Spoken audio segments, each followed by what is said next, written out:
అవుతున్నది మా వాళ్ళు మంచికి గొంగడేస్తారు లేకుంటే గొడ్డలు పడతారని. ఇప్పుడు ఆ మంచికి గొంగడేసినప్పుడు గొడ్డల మీద పట్టాలి అర్థమవుతలేదు, ఇంట్లో మీద పట్టాలా బయట మీద పట్టాలా. ఒక ఈ ముఖ్య ఉద్దేశం ఇక్కడ ఏంటంటే ఈ భూమి గురించి గోకాపేటలో కుర్మాలకు ఇచ్చినటువంటి భూమి గురించి ఇలా ప్రస్తావన వచ్చింది. మీ మనోళ్ళు వేదిక మీద వాళ్ళందరూ కొంతమంది ఇంటి దొంగలు ఇలా అంటున్నారు. సరే, నేను వాళ్ళందరినీ ఎవరిని ఇప్పుడే దొంగలను అనదలుచుకోలేదు. ఇది ఏంటంటే ఇంటి సమస్య పదార్థం అడగబోతుంది కానీ దీని ఇంకా ఉద్దేశం దాని గురించి అని చెప్పి, కానీ భవిష్యత్తులో ఇది ఆపకపోతే మాత్రం తీవ్రంగానే నేను కూడా చాలా తీవ్రంగానే మాట్లాడతా. కానీ కొద్దిగా మనోళ్ళకు కొంచెం సోయి వచ్చేటందుకు నేను చిన్న ఇష్యూ చెప్పదలుచుకునేది ఏంటంటే, పోయిన ప్రభుత్వంలో ఉద్దేశం దేని గురించి అంటే పేదరికంలో ఉండి గొర్రెలు కాసుకొని ఎక్కడో మన్యం పోయి కర్ణాటక ఇక్కడికి వచ్చి ఇక్కడ కర్ణాటక పోడు మహారాష్ట్ర పోడు గొర్రెలను వేయకుండా ఇంకా ఆడిపాడే వయసులోన చదువు సంధ్యాలు ఏమీ లేక గొర్రెల కాసి బర్రెల కాసి సిన్నితమ్మయ్యా నువ్వు గోగుళ్ళల్లో కలిసినావా సిన్నితమ్మయ్యా అని ఇప్పుడు 50 ఏళ్ళ కింద ఉన్నది. ఇప్పటికి కూడా అదే స్థాయిలో ఉన్నదంటే ఎవరైనా ఏ సమాజమైన విద్వాన్ సర్వస్వం పూజది. ఎవరి చేతుల్లో అయితే విజ్ఞానం ఉంటుందో ప్రపంచంలో ఎక్కడ పోయినా కానీ కచేరీకి ఎక్కడెక్కడ తారనగర్లో 3వ చిన్న ఫ్లాట్ లో ఉంటాడు. కానీ ఆయన పేరు ఆయన అయితే యుఎస్ లండన్ పార్లమెంట్ కూడా మాట్లాడతాయి. ఎందుకు? విజ్ఞానవంతులు కావాలి.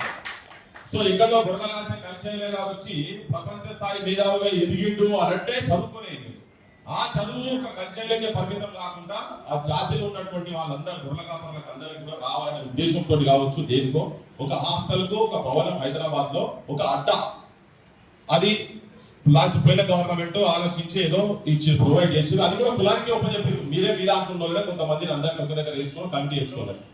ఇప్పుడు రాజా బహదూర్ వెంకటరామరెడ్డి హాస్టల్ హైదరాబాద్ లో ఆర్బిట్స్ లో 1918లో కట్టింది. 1918 ఆయన చాలా పెద్ద అంటే తిరుగుబాటు చేస్తున్నటువంటి వాళ్ళు ఉన్న తర్వాత కూడా ఆయనే నిజాంకు దగ్గర నుండి ఆయనకు మంచి చెప్పుకొని అటు ఇటు చేసి ఆ భూమి అలాంటి చేయించుకున్నాడు. ఆ హాస్టల్ కట్టిండు. 1933లో గర్ల్స్ హాస్టల్ కట్టిండ్రు, బాయ్స్ హాస్టల్ కట్టినారు. ఇప్పుడు అక్కడికి వెళ్ళి మా అడ్డా అయిపోయింది. ఒక విజ్ఞాన కేంద్రం చదువుకుంటందుకు ఏ కులంలో ఉండాలి ఆ కులంకి వెళ్ళి సంబంధించినటువంటి వాళ్ళు ఉన్నా లేకున్నా అదొక అడ్డాగా తయారు చేసి అక్కడ చాలా మంది యూజీసీ చైర్మన్ కార్యాలయంలో కూడా రామరెడ్డి కూడా అక్కడికి చదువులు అక్కడికి పి నరసింహరావు కూడా కొంతకాలం అక్కడ ఉన్నాడు. చెన్నారెడ్డి లాంటి వాళ్ళు కావచ్చు, ఆ లోకాయుక్త చైర్మన్ అయినటువంటి వాళ్ళు కూడా అక్కడ చదువుకొని పోయిన వాళ్ళే చాలా మంది ఉన్నారు. అదొక అడ్డాగా తయారు చేసి పెట్టిండ్రు. దాంతో కూడా మొత్తం ఆ కులానికి సంబంధించినటువంటి వాళ్ళు మారుమూల క్షేత్రాలలో ఉన్నటువంటి వాళ్ళు కూడా ఒక కాంటాక్ట్ ఎస్టాబ్లిష్ అయ్యి వాళ్ళు ఎక్కడ ఎవరికి ఏం పని ఉన్నా ఏం అవసరాలు ఉన్నా ఏం ఇబ్బందులు ఉన్నా కానీ ఒకరికొకరు ఆపదలకు సంపదకు అన్నిటికీ ఆదుకునే స్థాయిలో అది ఉండే కాబట్టి వాళ్ళు రాజకీయ క్షేత్రంలో అవ్వల్ స్థానంలో ఇంత మెజారిటీ ఉన్న కింది కులాలు ఉన్న తర్వాత కూడా వాళ్ళు ఇంకా రాజకీయంగా కావచ్చు ఆర్థికంగా కావచ్చు సమాజంలో ఉన్నత స్థానంలో ఉన్నారు అని అంటే వాళ్ళు చదువుకొని వాళ్ళంతా ఒకటే కాబట్టి ఇప్పుడు ఆ ఉద్దేశాలతోటి మనం ఏం చేస్తున్నామంటే మనకు అవి ఇచ్చినట్టే ఇచ్చి దాదాపు 32 కులాల పైన జాగాలు ఇచ్చారు అందరికి ఇచ్చినట్టే ఇచ్చి మన మనవులతోటే మన కళ్ళలో ఏళ్ళు పెట్టుడు కాదు కత్తులు పెట్టుకొచ్చే ప్రయత్నం మీరు ఇష్టం పెట్టుకున్నారు ఆయన కాడికి వచ్చింది. ఇప్పుడు ఏం చేయాలి? నడపాలి. ఎవరు నడపాలి అని అంటూ కావచ్చు. మన అంటూ చాలా మంది ఉంది ఇక్కడ. కంచెగా కాకుండా మూడబెట్టి పెట్టండి నడతారు, ఒక టీం పెట్టండి నడతారు. ఎందుకు నడపరాదు? ఎవరు నడుపుతారు అంటారట. కంచెగా కడుతూ కూడా నేను మాట్లాడాను. అరే ఇదే ఎక్కడ కదా ఇది ఒక హాస్టల్ అంటే ఒక అడ్డా తయారై పైసలు కూడా వాళ్ళే ఇచ్చింది. గవర్నమెంట్ పైసలు ఇచ్చింది. ఇప్పుడు వాళ్ళే ఇప్పుడు మీరు అందరు తిరుగుతున్నారు వీళ్ళని తిరుగుతున్నారు. కానీ నేనేమనుకుంటున్నా అంటే ఇది ముఖ్యమంత్రి దగ్గర నుంచి ఒక పెద్ద కుట్ర జరుగుతున్నది. కుటుంబంలో ఎవరు చదువుకోవద్దనే పెద్ద కుట్ర జరుగుతా ఉన్నదని నేను అంటున్నా.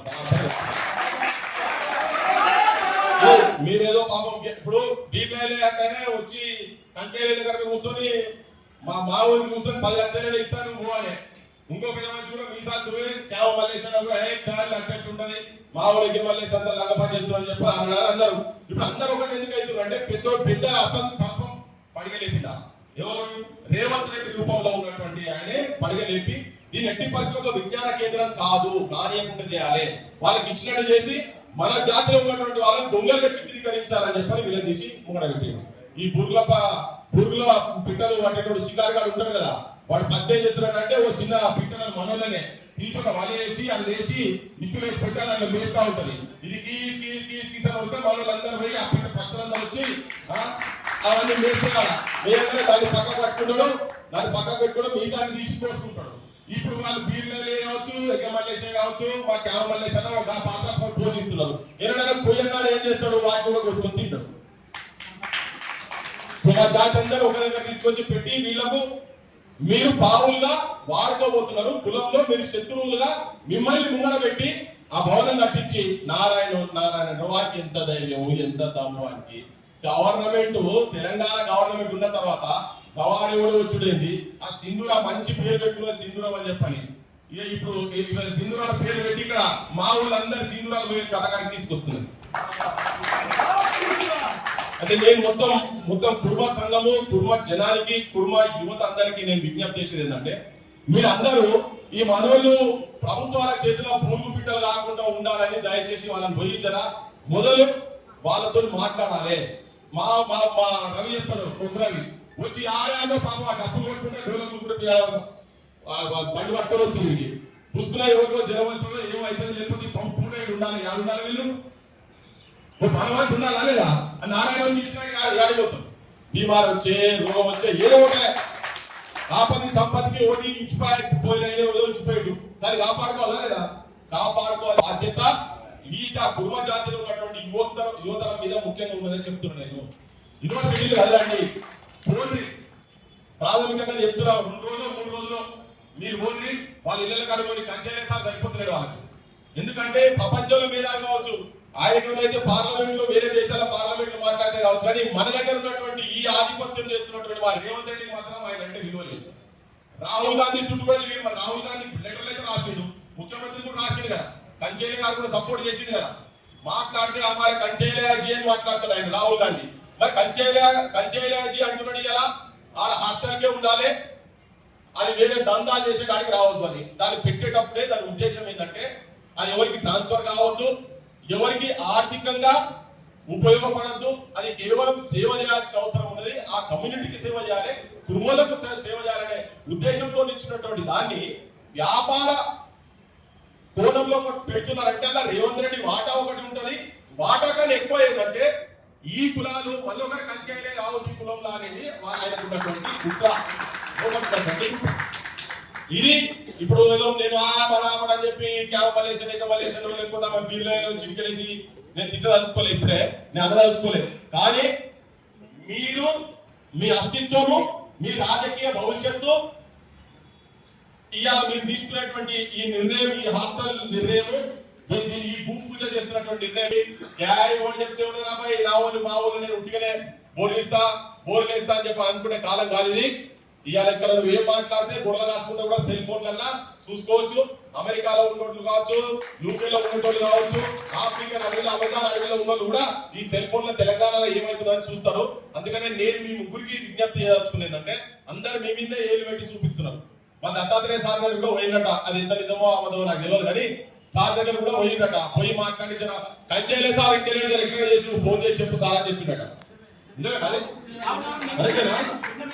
కంచేలే సార్ ఫోన్ చేసి చెప్పండి, ఏ కాపేద మంచి నేనే చెప్తా, ఆయన వింటాడు, మీరేదన్నా పోయి వీళ్ళతో మీరు మాట్లాడుకోండి నేను చెప్తున్నట. నేను దత్తాత్రేయ గారు కూడా చెప్పేది ఏంటంటే, మీరు కూడా చదువుకొని రాజకీయంగా అంత ఆ స్థాయిలో పోయి కాబట్టి రేపు ఈ ఉద్యమానికి మీలాంటి వాళ్ళు, ఇప్పుడు మేము వచ్చి మాట్లాడుతున్నాము, మీ కులంలో ఉన్నటువంటి వాళ్ళందరూ కూడా, రాజకీయంగా ఉన్నటువంటి వాళ్ళందరూ మీరు భవిష్యత్తులో ఇక్కడ మళ్ళా నెక్స్ట్ మీటింగ్ పెట్టినాడు అందరి వేదిక మీద ఉండేటట్టుగా ఉండేది ఉంటే సమాజానికి ఒక అద్భుతమైన మెసేజ్ పోతుంది. ఇలా నా బొట్టు మేము మాట్లాడితే ఏమనుకుంటారంటే, ఈ పృథ్వీరాజు పొద్దుగా వేస్తే ముఖ్యమంత్రి మీద పడతాడు, ప్రభుత్వం మీద పడతాడు అనేది మా మీద బదనాం ఉన్నది. మేము ఎంత నిజం మాట్లాడినా ఏం చేసినా కానీ వీళ్ళు ఆడిపోయినా ఆ కుమ్మేరు పైన గది చెప్తారు, వెలుగు వంట పైన గది చెప్తారని ముచ్చట్టు ఉంటుంది. మేము ఎక్కడ వాస్తవం ఉంటుందో అక్కడ ఉంటుంది. ఏ నిస్సహాయ స్థితిలో ఎవరు ఉంటారో ఆడ ఉంటాం. ఇది మాదే సమస్య, మా కుటుంబంలోదే సమస్య కరెక్టే, కానీ సమాజం కూడా ఇది ఈ సమస్య అదే కానీ రేపు మా కులంలో కూడా రావచ్చు, ఇంకో కులంలో కూడా రావచ్చు. ఇది చూపించుకొని వాళ్ళ కులంలో చేయలేదా, ముదిరాజులు ఆల్రెడీ కొంచెం వాళ్ళ లైన్లో ఉన్నారని తెలిసినది ఎంతవరకు వాస్తవం నాకు ఎరకలే, కానీ ఉన్నట్టు తెలిసింది. ఉద్దేశాలు ఒక తీరు ఉంటే ఇవన్నీ మనకు భూములు ఇచ్చినట్టే ఇచ్చుడు, మళ్ళీ వీళ్ళే ఫంక్షనాలు పెట్టుకుంటారు, పొద్దుగా దావతులు చేసుకుంటారు, పైసలు వస్తాయి, ఈ పైసలు ఎక్కడ పోతాయో తెలియదు. ఇవన్నీ కాదు, ఈ పైసలు గీసల ఉద్దేశం కాదు. మిమ్మల్ని కూడా అడగలే కదా, గవర్నమెంటే పైసలు ఇచ్చి హాస్టల్ ఆడ కాకపోతే ఒక రీసెర్చ్ సెంటర్ పెట్టండి. ఎందుకు గొల్లోలు విజ్ఞానవంతులు ఎందుకు కాగలిగారు? ఎందుకు ఇలా అనుకోకుండా అంటే అనుమయకుండా గొర్రెల కాపర్లు చేసిన దగ్గర ఎందుకు నాగరిక వ్యవస్థ అక్కడ ఎందుకు వచ్చింది? ఇట్లా రీసెర్చ్ చేయండి పొద్దుగాల. పిల్లలకు అందరికీ సహకారం చేసి ప్రపంచ స్థాయి విజ్ఞానవంతులను తయారు చేసినటువంటి కేంద్రాలను పక్కకు పెట్టి ఒక నారాయణ అటువంటి ఇన్స్టిట్యూట్ కు దీన్ని కిరాయికి ఇచ్చుడు, ఆ కిరాయి పైసలు వసూలు చేసుకొని సంఘపోళ్ళు మరి వాళ్ళు తింటారా సమాజానికి చెప్తారా తెలియదు. కానీ నేను మళ్ళొక్కసారి నేను మొత్తం కుర్మా కులస్తులకు అందరికీ విజ్ఞప్తి చేస్తున్నా, అభ్యుదయ భావాలు ఉన్నటువంటి వాళ్ళకు కూడా విజ్ఞప్తి చేస్తున్నా. మొట్టమొదటి ఒకసారి ఒక డైలాగ్ మళ్ళీ ఒకసారి ఇప్పటిదాకా కంచెలే గారు ఏకి కంచెలు ఏమడి కులం ఉన్నదా పాడు ఉన్నదా ఏమున్నది గిన్నెతో ఏమైతే అనుకోవచ్చు, గవర్నమెంట్ అట్లే అనుకోవచ్చు, వీళ్ళు కొంతమంది ఎమ్మెల్యేలు అట్లే అనుకోవచ్చు. పొన్నం ప్రభాకర్ తో కూడా చెప్పినట్ట మీరు మాత్రం ఇది మీరు అట్లనే ప్రొసీడ్ అయ్యి అది విజ్ఞాన కేంద్రం కాకుండా హాస్టల్ కాకుండా కనుక ఉండేది ఉంటే నేనే తిరగబడతా అని కూడా చెప్పినట్ట. అది ఇప్పటివరకు నాకు ఇంకా వీళ్ళు సంతకాలు చేసిన అగ్రిమెంట్ కాపీ నా దగ్గర రాలేదు. ఒకవేళ వస్తేనే కోర్టు కేసు అంటున్నాడు. ఆయన పేరు మీద కంచేల గారి పేరు మీదే కేసు వేస్తా అని చెప్పి రెడీ ఉన్నాడు.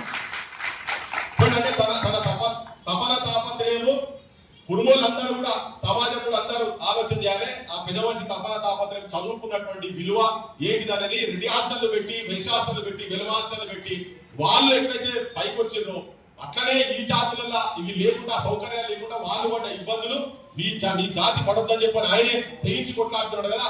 తన సైడ్కి వెళ్ళి ఈ కొట్లాడ అందరి తరఫుకి వెళ్ళి యువతరం కుర్మోళ్ళు మొత్తం అందరూ బయటికి వెళ్ళాలి. అవసరం అనుకుంటే వాళ్ళు వినకపోతే మేము అయినా కానీ మన జాతులను బలిస్తామని చెప్పి వీళ్ళు కనుక అనుకుంటే డోళ్ళు పట్టుకొని బయటికి వెళ్ళి వాళ్ళ ఇళ్ళ చుట్టూ తిరగాల్సిన అవసరం ఉంటుంది. ఇది నేను